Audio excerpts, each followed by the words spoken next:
Everyone, welcome back to my channel. आज के video में हम व्यापम के अलग अलग एग्ज़ाम्स में पूछे गए इंग्लिश के क्वेश्चंस देखेंगे। ऐसा होता है कि जो पुराने क्वेश्चन पेपर्स रहते हैं उनको देखना काफ़ी सही रहता है, क्योंकि उससे क्वेश्चंस रिपीटेड होते हैं या उस टाइप के क्वेश्चंस एग्ज़ाम में पूछे जाते हैं। तो उसी को देखते हुए आज हम व्यापम के डिफरेंट एग्ज़ाम्स में पूछे गए इंग्लिश के क्वेश्चंस लेके आए हैं। तो आइए शुरू करते हैं फर्स्ट क्वेश्चन के साथ। First is, you can sleep for an hour after you finish your lunch. In the above sentence, the word after is used as preposition, adjective, subordinating conjunction या coordinating conjunction. तो यहाँ पे हम देखते हैं हमको क्या दिया है, after. You can sleep for an hour after you finish your lunch. ठीक है, तो इसमें हमको बोला है आफ्टर क्या है, प्रिपोजिशन है, एडजेक्टिव है, सबऑर्डिनेटिंग कंजक्शन है या कोऑर्डिनेटिंग कंजक्शन है.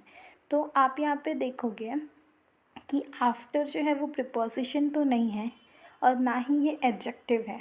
तो सबऑर्डिनेटिंग और कोऑर्डिनेटिंग कंजक्शन में से ये क्या होगा.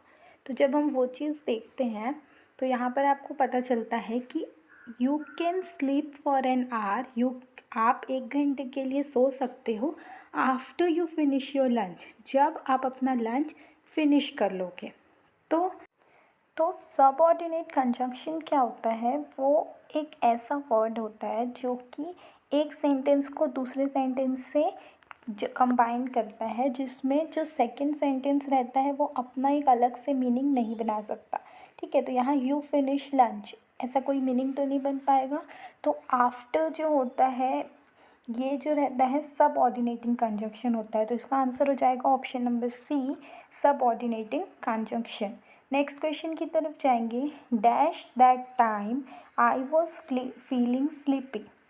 Choose the most appropriate preposition to fill in the blank in the above sentence. यहाँ पे हमको करना है फिल, तो देन, बिटवीन, बाय और बिलो. तो कई बार क्या होता है, जब आप सेंटेंस में वर्ड्स रख के देखते हो ना तो आपको पढ़कर पता चल जाता है कि कौन सा होगा.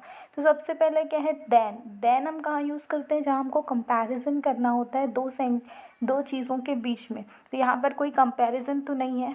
ठीक है, तो वहाँ देन तो आएगा नहीं. Between that time I was feeling sleepy, क्या मतलब, वो उस टाइम के बीच में मैं सोया महसूस कर रहा था, नहीं. नेक्स्ट है बाय दैट टाइम या बिलो दैट टाइम. तो बिलो का मतलब होता है नीचे.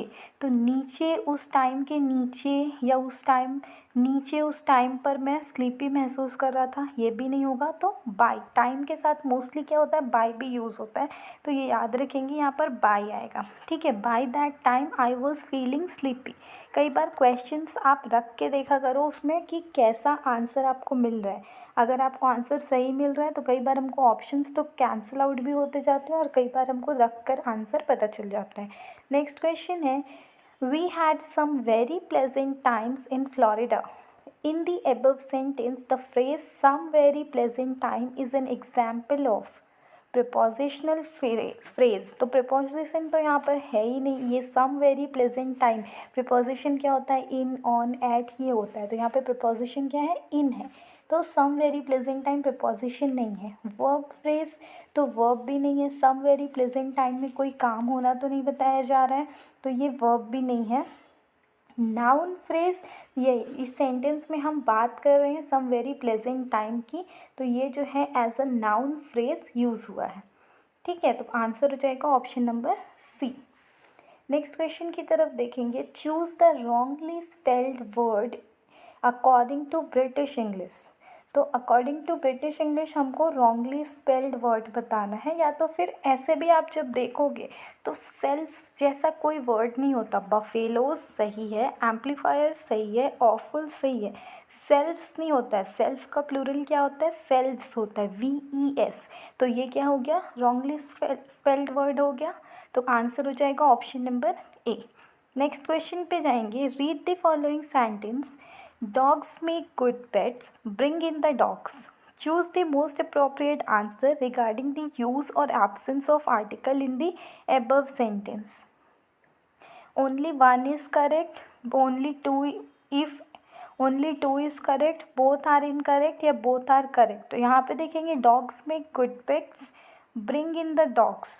तो ये दोनों सेंटेंस जो है वो करेक्ट है, इसीलिए हमको क्या बोला जा रहा है, both are correct. Read the following sentence बोला गया था और आपको बताना था choose the most appropriate answer regarding the use और absence of articles in the above sentence. मतलब कहीं पर आर्टिकल यूज़ हुआ है, कहीं पे नहीं हुआ है, तो आपको देखना है कि दोनों सेंटेंस सही है या दोनों में से कोई एक सही है या दोनों गलत है। तो दोनों सेंटेंस जो है वो सही है। नेक्स्ट क्वेश्चन की तरफ जाते हैं। The protesters were demonstrating noisily outside the White House. In the above sentence, the words noisily and outside the White House are.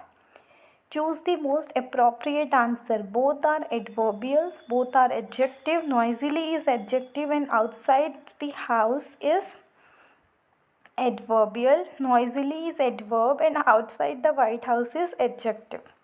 ठीक है, तो यहाँ पे हमको क्या बोला, बोथ आर एडवर्ब या फिर बोथ आर एडवर्ब, दोनों एडवर्ब है या एक एडजेक्टिव है या दोनों एडजेक्टिव है या एक एडजेक्टिव और एक एडवर्ब है। तो एडवर्ब की पहचान के लिए एक सिंपल सा रूल बता दें। 90% केसेस में क्या होता है, जब ly लग जाता है तो वो जो होता है वो एडवर्ब बन जाता है। तो नॉइज़ का नॉइजिली हो गया, तो नॉइजिली क्या हो गया, एडवर्ब। अब हमको देखना है आउटसाइड द वाइट हाउस।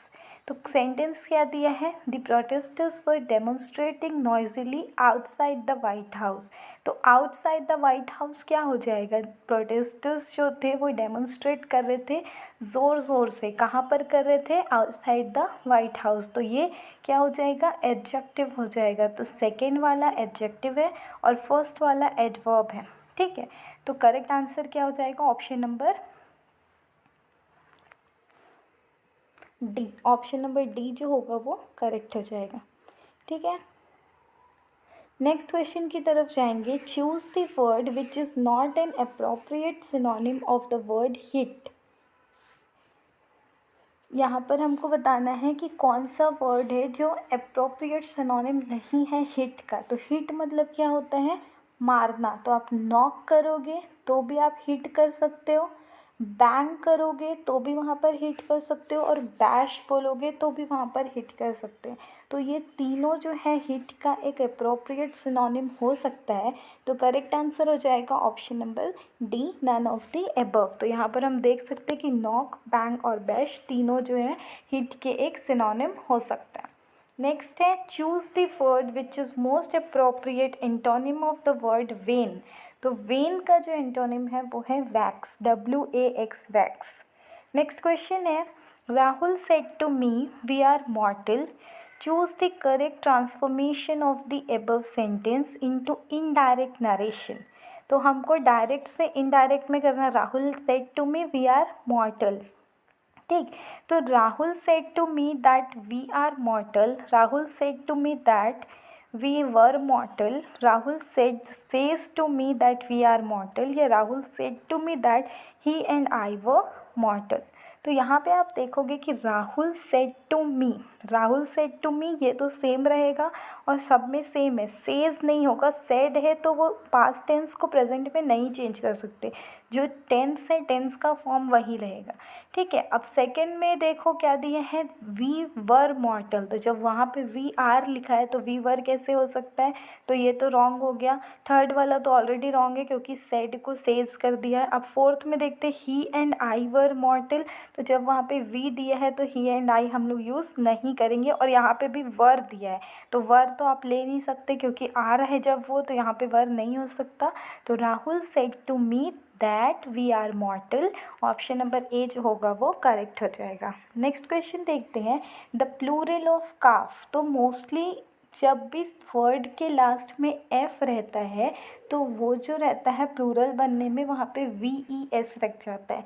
तो काफ का हो जाएगा काव्स, CALVES। शेल्फ का शेल्व्स, नाइफ का नाइव्स, लीफ का लीव्स, वैसे ही काफ का काव्स। नेक्स्ट क्वेश्चन की तरफ जाएंगे। The Prime Minister leaves dash Downing Street. Fill in the blanks by selecting the word correct preposition to complete the above sentence. तो जब भी हम लोग कभी लोकेशन की बात करते हैं, तो जब आप लोकेशन में छोटी लोकेलिटी की बात करोगे तो वहाँ पे एट लिखोगे, और जब बड़ी लोकेलिटी की बात करोगे जैसे सिटी की, स्टेट की, कंट्री की, तो वहाँ पे इन लिखोगे। लोकेशन के साथ ऑन या बाई नहीं लगता, आपको कन्फ्यूज़न होगा एट और इन में। तो लिव्स एट 10 डाउनिंग स्ट्रीट, और अगर वहाँ पे रहता इन वॉशिंगटन डीसी, तो आप क्या लिखते हैं, at 10 Downing Street in Washington DC. ठीक है, तो जब भी हमको लोकेशन बताना रहता है तो हम इन या एट यूज़ करते हैं, और छोटी लोकेलिटी के लिए एट और बड़ी के लिए इन यूज़ करते हैं। यहाँ पर ऑन जो है वो टाइम के लिए यूज़ किया जाता है और डेज़ के साथ यूज़ किया जाता है। ठीक है, नेक्स्ट क्वेश्चन है, identify the gender of the underlined word in the following sentence. His favorite toy is a rubber ball. तो यहाँ पर हमको अंडरलाइन वर्ड नहीं दिया है, रबर बॉल जो है उसका हमको बताना है जेंडर। तो रबर बॉल क्या है, एक सामान है, और सामान का जेंडर क्या होता है, न्यूटर जेंडर, तो ये हो जाएगा न्यूटर जेंडर। ठीक है, मैस्कुलाइन मैन के लिए, फेमिनाइन फीमेल के लिए, और कॉमन जेंडर जो रहता है, जैसे हम लोग कभी ग्रुप्स वगैरह बताते हैं वहाँ पर कॉमन जेंडर यूज़ करते हैं, और अलग अलग जगह पर कॉमन यूज़ होता है, और न्यूटर जेंडर जो रहता है वो सामान के लिए यूज़ होता है। नेक्स्ट क्वेश्चन की तरफ जाएंगे, क्लॉस्ट्रोफोबिया। क्लॉस्ट्रोफोबिया, ये वर्ड आपने क्लॉस्ट्रोफोबिया मूवीज़ में बहुत ज़्यादा सुना होगा कि आई हैव क्लॉस्ट्रोफोबिया। क्लॉस्ट्रोफोबिया का मतलब क्या होता है कि जब आपको एकदम बंद जगह पर रख दिया जाता है जो बहुत संकरी होती है, तो वहाँ पर लोगों को सांस लेने में कठिनाई होती है, उस जगह पर जो फीलिंग आती है उसको बोला जाता है क्लॉस्ट्रोफोबिया। कई लोगों को होता है कि अगर उनको बंद जगह पर, छोटी जगह पर रख दिया जाए तो वो सांस नहीं ले पाते और उनको घुटन होने लगती है। कुछ लोग तो सर्वाइव कर जाते हैं, बट कुछ लोगों को उसमें बहुत घुटन होने लगती है। तो उस पूरी जगह से अगर वो पैक है, कोई खिड़की दरवाज़ा नहीं है, रूम के अंदर बंद हो गया, तो उनको घुटन होती है। उस चीज़ को बोलते हैं क्लॉस्ट्रोफोबिया। ये सब्स्टिट्यूट है फियर ऑफ नैरो और एनक्लोज्ड स्पेस। नेक्स्ट क्वेश्चन है, identify the expression that best transforms the following sentence into the passive form. यहाँ पर हमको देखना है कौन सा सेंटेंस सही पैसिव फॉर्म में चेंज कर रहा है। फर्स्ट सेंटेंस आपका है there was somebody following us, तो ये एक्टिव फॉर्म है, हमको इसका पैसिव फॉर्म बनाना है। There was somebody following us. Passive form बनाने में क्या होता है, सबसे पहली चीज़ याद रखना चाहिए कि आपका टेंस जो होगा वो सेम का सेम रहेगा, ऑब्जेक्ट जो रहता है वो सब्जेक्ट में आ जाता है। ठीक है, तो अस का क्या हो जाएगा, वी हो जाएगा। अब देखिए, there was somebody following us, was दिया है मतलब सेकेंड फॉर्म है, तो वी के साथ क्या लगेगा, वर लगेगा। वर लगेगा इसलिए फर्स्ट और सेकेंड तो कैंसिल हो जाएगा। अब देखिए थर्ड और फोर्थ में, तो फॉलोइंग आईएनजी फॉर्म है, इसीलिए वहाँ पे बीइंग लगेगा, तो ये क्या हो जाएगा, वी वर बीइंग फॉलोड। ये चीज़ क्लियर है। हमको सबसे पहले ऑब्जेक्ट को सब्जेक्ट में लाना है, तो अस दिया है तो वी हो जाएगा। अब उसके साथ हेल्पिंग वर्ब क्या लगेगा, तो देयर के साथ क्या लगा था, वॉज, सेकेंड फॉर्म, तो वी के साथ भी सेकेंड फॉर्म लगाएंगे वर। अगर इज़ रहता तो हम लोग क्या लगाते हैं, आर। ठीक है, अब फॉलोइंग को कैसे चेंज करेंगे, तो फॉलोइंग आईएनजी फॉर्म है, जब भी आईएनजी फॉर्म रहता है ना तो वहाँ पे बीइंग लगता है, इसीलिए बीइंग फॉलो का followed, we were being followed. Are वाला तो सीधा कट कर देना, क्योंकि जब सेकेंड फॉर्म है तो उसमें सेकेंड फॉर्म ही लगेगा, फर्स्ट फॉर्म नहीं लगेगा, तो ऑप्शन नंबर डी हो जाएगा करेक्ट। नेक्स्ट है, choose the correct alternative to complete the following. I know a lot of people, most of them are students. तो यहाँ पर हमको बताना है I know a lot of people, most of them are students. I think questions में थोड़ी problem है, ये क्वेश्चन छोड़ते हैं, नेक्स्ट में बढ़ते हैं। विच of the following is not a synonym of apparel. Apparel का सिनोनिम क्या नहीं है, क्लोथ्स, अटायर, ऑब्वियस या आउटफिट। तो अपैरल का जो वर्ड होता है उसका मतलब क्या होता है कि जब दुकान में सामने जो कपड़े लगे रहते हैं डेमो के लिए, दिखाने के लिए जब आप दुकान में जाओगे तो सामने आपको कपड़े दिखते हैं ना, उन कपड़ों को बोला जाता है एपरल। तो एपरल जो है वो क्लोथ्स को भी बोलेंगे, अटायर को भी बोलेंगे, आउटफिट को भी बोलेंगे, क्योंकि ये तीनों कपड़े के सिनोनिम है ना, बट ऑब्वियस जो है वो नहीं है। तो इसीलिए एपरल का जो वर्ड है वो याद रखेंगे। एपरल किसको बोला जाता है? जो डेमो के लिए सामने कपड़े रहते हैं, डमी को पहनाए रहते हैं ना, वो सबको एपरल बोलते हैं। नेक्स्ट क्वेश्चन है get in or into someone's hair means get in or into someone's hair, इसका मतलब क्या होता है? continually annoy someone by always being near him, asking questions etc। मतलब किसी के पास होना और उनको कंटिन्यू क्वेश्चन करके अनॉय करना, मतलब उनको परेशान करना। Have a fixed idea in one's mind, किसी के दिमाग में एक फिक्स आइडिया रखना। Master the method of doing something, किसी चीज़ को करने में मास्टरी कर लेना। Make one self a part of something started by others so as to get some to the praise.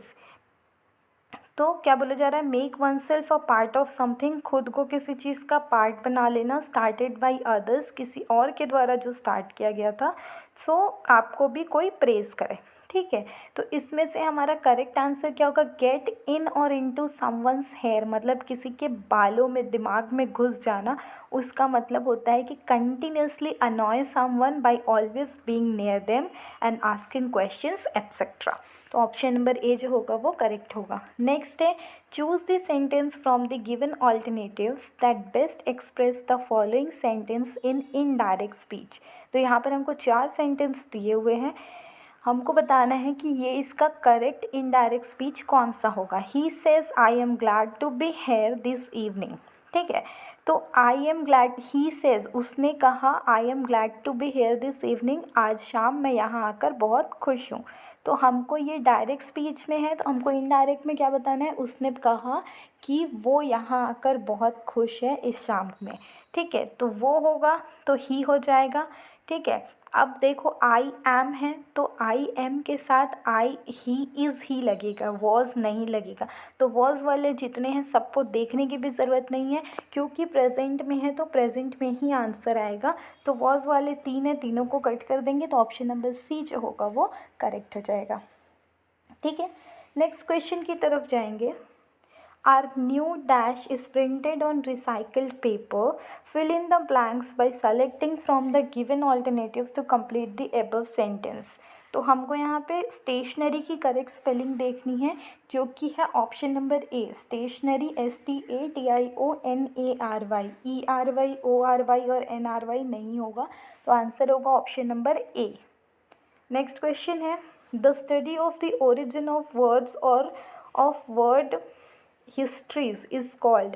तो इसको बोला जाता है कि कोई स्टडी जिससे आपको ये पता चले कि कोई वर्ड का ओरिजिन, स्टार्ट, मूल रूप कहाँ से आया है, या फिर किसी वर्ड की हिस्ट्री के बारे में पढ़ना हो, तो उसको बोला जाता है एटिमोलॉजी। ऑप्शन नंबर सी जो होगा वो करेक्ट हो जाएगा। नेक्स्ट है choose the correct narration. Peter said to me do you like horse riding. तो पीटर ने मुझसे कहा कि क्या तुम हॉर्स राइडिंग पसंद करती हो। तो यहाँ पर क्वेश्चन पूछा, तो जब भी क्वेश्चन पूछता है तो सेड की जगह पे आस्क्ड लेते हैं, जब बताता है तो टोल्ड लेते हैं। ठीक है, तो यहाँ पर इसने क्या किया? क्वेश्चन पूछा, इसीलिए आप क्या ले लोगे? आस्क्ड ले लोगे। Peter asked me whether I liked horse riding. ठीक है, तो ऑप्शन नंबर बी जो होगा वो करेक्ट हो जाएगा। नेक्स्ट क्वेश्चन है choose the correct synonym of the word gregarious. Gregarious का सिनोनिम हमको बताना है, इंट्रोवर्ट, सोशिएबल, आइसोलेटेड या नॉन ऑफ। तो ग्रिगेरियस का मतलब होता है मिलनसार इंसान, जिसको लोगों से मिलना जुलना पसंद होता है। तो यहाँ पर कौन सा वर्ड है जिसको लोगों से मिलना जुलना पसंद होगा? सोशिएबल। इंट्रोवर्ट तो वो होते हैं जो लोगों से मिलना जुलना पसंद नहीं करते। आइसोलेटेड, जिसने सबसे अपने आप को अलग कर लिया हो। तो करेक्ट आंसर क्या हो जाएगा? Option number B. Next question देखेंगे। Fill in the blank with suitable preposition. Do you object my opening the window. तो do you object my opening the window on, upon, to या of. तो यहाँ पे माई नहीं आएगा, माई की जगह पे डैश आएगा। Do you object dash opening the window, तो यहाँ पे करेक्ट वर्ड क्या आ जाएगा, टू, क्योंकि ऑन और अपॉन का मतलब क्या होता है, ऊपर, तो ये दोनों तो आएगा नहीं, ऑफ भी नहीं आएगा, करेक्ट आंसर होगा to, option number C. Next question है, complete the sentence with the correct option. When I reflected on the pleasant memory of my childhood I am overcome by the wave of, क्या बोला जा रहा है, जब मैं अपनी चाइल्डहुड की मेमोरी की तरफ देखता हूँ तो मैं खुशियों से क्या होता हूँ, कौन सी खुशियों से भर जाता हूँ, सेंटिमेंटल, लोनली, बेडरूम या नॉस्टैल्जिया। तो नॉस्टैल्जिया जो वर्ड होता है वो हिस्ट्री में जो पुरानी चीज़ें हो गई है उसको जब आप याद करते हो तो उसको बोला जाता है नॉस्टैल्जिया। तो वो क्या आ जाएगा, नॉस्टैल्जिया यहाँ पे आ जाएगा। यहाँ पे क्या बोला जा रहा है, जब मैं अपनी बचपन की यादों की तरफ जाता हूँ तो मैं कौन सी खुशियों से भर जाता हूँ, तो कौन सी खुशियों से भर जाता हूँ, नॉस्टैल्जिया की।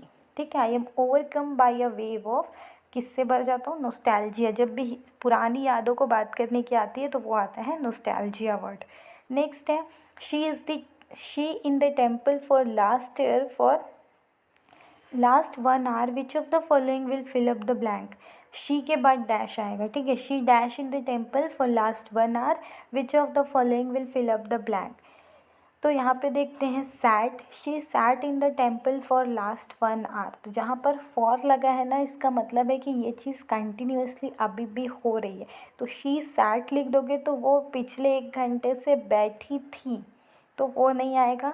हैज़ बिन सिटिंग, हैज़ जो होगा वो पास्ट के लिए नहीं आता, यहाँ पुरानी चीज़ों को लेके बात की जा रही है, इसीलिए यहाँ पे क्या आ जाएगा, had been sitting, she had been sitting in the temple for last 1 hour. She has said, ये कोई वर्ड ही नहीं हुआ तो ये नहीं लेंगे। हैज़ बिन और हैड बिन में देखेंगे तो पास्ट की बात हो रही है, इसलिए हैड बिन लोगे, हैज़ बिन नहीं लोगे। नेक्स्ट क्वेश्चन है, give antonym of the word variegated. तो वेरीगेटेड जो वर्ड होता है तो उसका मतलब होता है कि अलग अलग चीज़ों से मिलकर बना हुआ, तो वेरीगेटेड मतलब डिफरेंट हो जाएगा, ठीक है। तो इसका एंटोनिम क्या हो जाएगा, डिफरेंट का एंटोनिम क्या होगा, सेम, तो सेम के लिए वर्ड क्या लेंगे, सिमिलर। तो वेरीगेटेड का एंटोनिम क्या हो जाएगा, सिमिलर। और अब वेरीगेटेड मतलब हम बोल सकते हैं जैसे चितकबरा नहीं होता, अलग अलग बहुत सारे रंगों से मिलकर के एक चीज़ बनती है, उसको वेरीगेटेड, या अलग अलग चीज़ों से मिलकर बनती है उसको वेरीगेटेड बोला जाता है, ठीक है। तो एंटोनिम हो जाएगा सिमिलर, अगर सिनोनिम पूछता तो हो जाता डिफरेंट। नेक्स्ट क्वेश्चन है, fill in the blank with article wherever necessary, let us play game of cricket.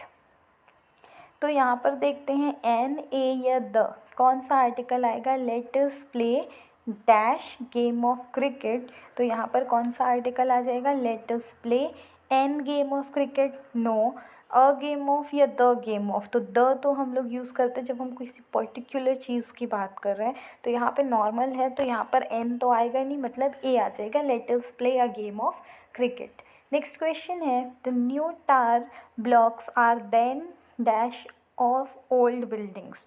New tar blocks are dash than the old buildings. कैसी है नई टार ब्लॉक, पुरानी बिल्डिंग्स से, पुरानी बिल्डिंग्स से क्या होगी, एक्सपेंसिव होगी।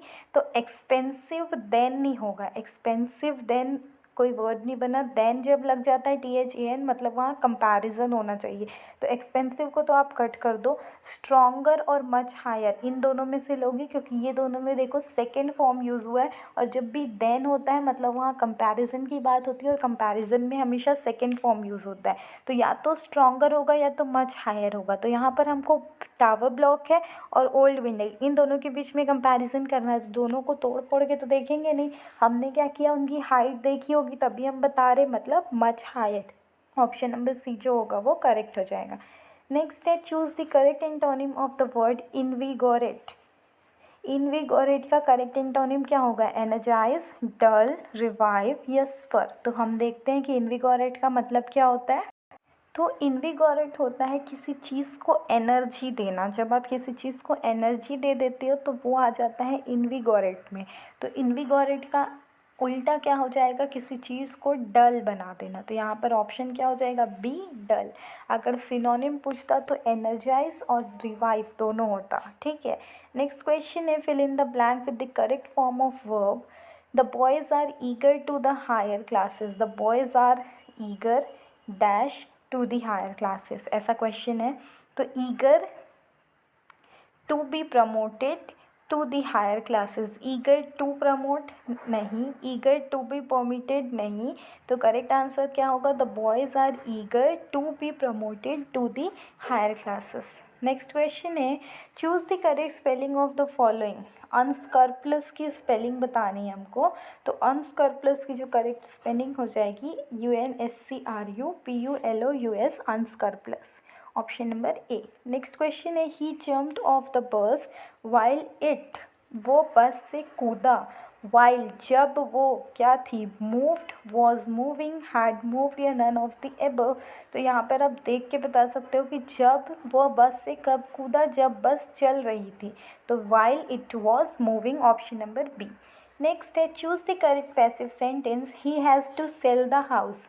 हमने क्या बोला था कि जब भी हमको एक्टिव से पैसिव में चेंज करना रहता है तो ऑब्जेक्ट को सब्जेक्ट में ले आते हैं, और दूसरी चीज़ क्या ध्यान रखते हैं, टेंस का, ठीक है।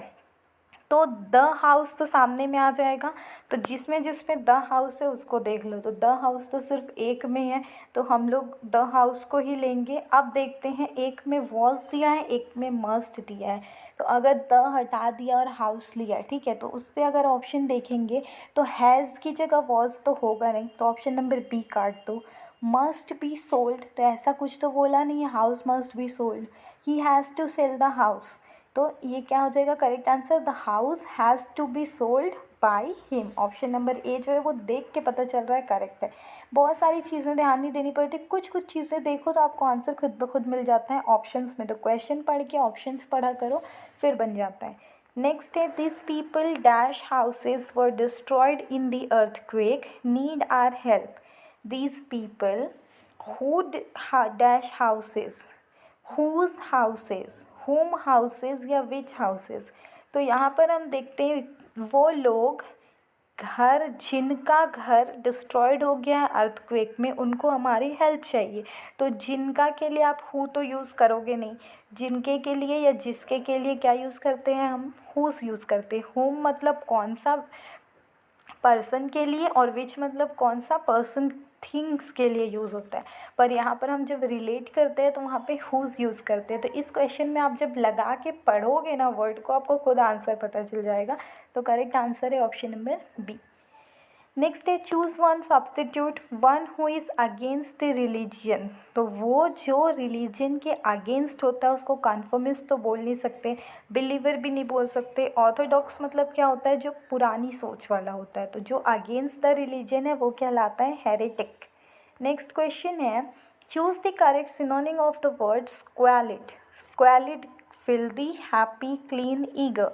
तो जब भी हमको देखना रहता है तो हम पहले मीनिंग देखते हैं, तो स्क्वालिड का मतलब क्या, तो स्क्वालिड होता है बहुत गंदी चीज़ को स्क्वालिड बोला जाता है, जो मैला कुचैला होता है, तो हैप्पी तो होगा नहीं, क्लीन साफ़ भी नहीं होगा, ईगर मतलब किसी चीज़ को पाने का इच्छुक, तो करेक्ट वर्ड क्या आ गया यहाँ पे, फिल्दी, करेक्ट सिनोनिम जो हो जाएगा स्क्वालिड का वो हो जाएगा फिल्दी।